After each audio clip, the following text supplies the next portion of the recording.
Gupta, this is Bloomberg. David. Thanks so much, Ritika.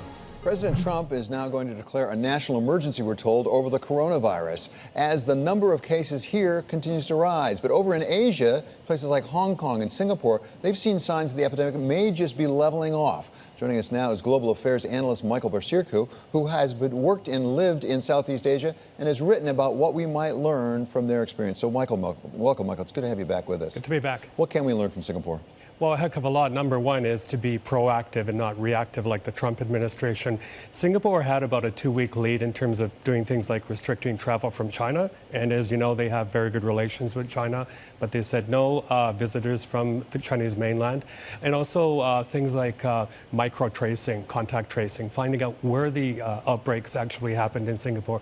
And then, you know, Singapore admittedly is a bit of a nanny state. So they, people listen to them a lot more, to the government rather. So things like calling people out for what they call socially irresponsible behavior. For example, seniors, no more line dancing, no more card table playing, things like that.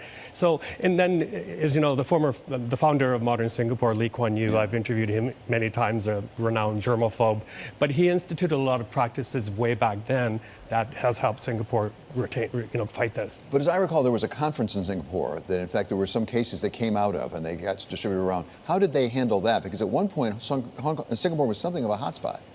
It was a hotspot, but if you look at the numbers today, the line went like this and then flattened out. So they're well under 200 cases in Hong Kong as well. Very, very strict, again, tracing measures, but also quarantine measures. So you're sure that those people have spent the minimum 14 days well supervised and cared for. And then, we're talking about proactivity. The Singapore government is throwing everything they have at this in terms of people, but also money, already preparing gig workers for no work for the next while. Is that right? Because that's an issue here. People have asked about gig workers, for example. Where do they end up in this? If you're an Uber driver or a Lyft driver, something like that, how do you get taken care of? Basically financial protection. I mean, Singapore has huge reserves, as you know, but also the Prime Minister the other day said people who have lost work will also be protected. So that kind of releases the hot air. It doesn't make people anxious, because I think that's what's happening here in the United States right now. People don't know what is going to happen tomorrow.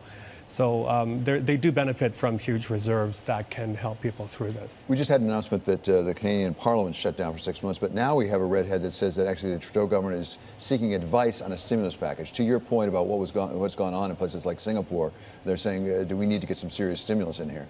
Absolutely. The province I come from, British Columbia, is very dependent on Asian tourism and Asian business.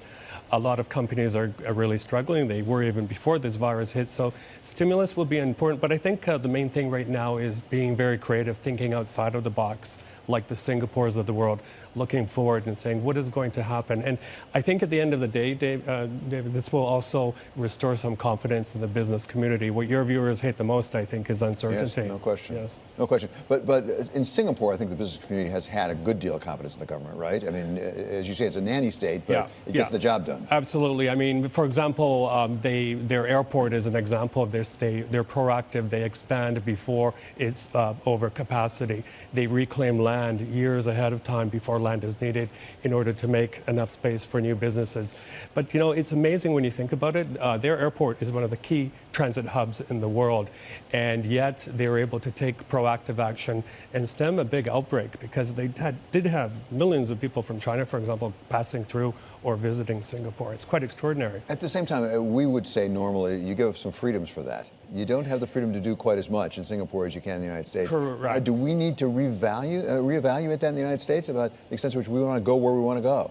Absolutely. Americans have to be ready for giving up freedom of movement, giving the prized freedoms that they're used to. The WHO has said time and time again, David, is that social distancing is a big, big factor.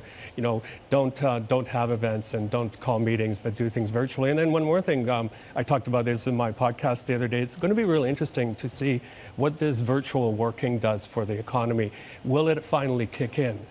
I think we're going to be catapulted 10 years ahead. Well, it's interesting whether we ever go back to the way we were. It may be a longer-term change than that before we get done. Yeah, I don't think we will. I think we've catapulted ahead of about 10 years where this will become more the norm. Right. Big question is, will bosses trust their employees to do a lot of their work from home or remotely? Fascinating. Okay, thanks so much for being with us, Michael. That is global affairs analyst Michael Bociurkiw. For an